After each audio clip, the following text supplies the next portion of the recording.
Guys, ഉപദേശം കേട്ട് കേട്ട് ഞാൻ മടുത്തു.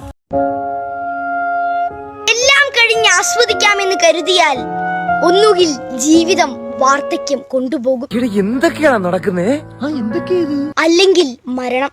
അതുകൊണ്ട് ജീവിതത്തിലെ ഓരോ നിമിഷവും ആസ്വദിക്കുക, സ്നേഹിക്കുക പരസ്പരം.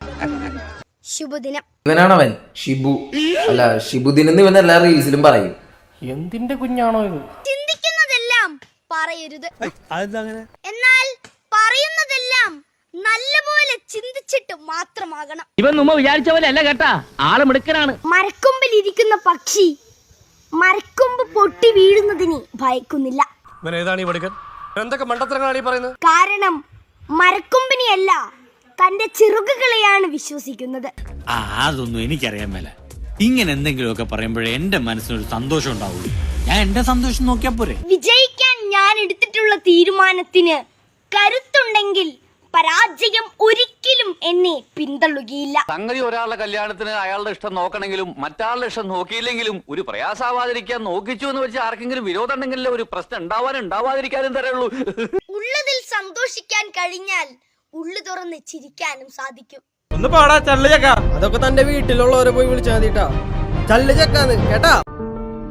തളർത്താൻ 10 പേര് കാണും, പുച്ഛിക്കാൻ 100 പേര് കാണും.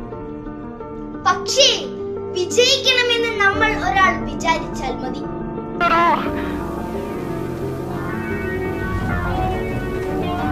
അല്ലെങ്കിൽ നാളെ ആവട്ടെ. അല്ലെങ്കിലും നീ ഒന്നും എന്നെ അർഹിക്കുന്നില്ല. പറക്കുവാൻ ചിറകുകൾ വേണമെന്നില്ല.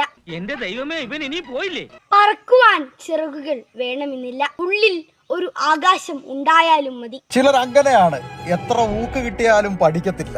നിങ്ങൾക്ക് ഞാനൊരു ഉപദേശം തരാം. മാക്സിമം ആദ്യത്തെ ഊക്കിൽ തന്നെ മിണ്ടാതിരിക്കാൻ നോക്കുക. അങ്ങനെയാണെങ്കിൽ നിങ്ങൾക്ക് ഏറിൽ കയറാതെ രക്ഷപ്പെടാം.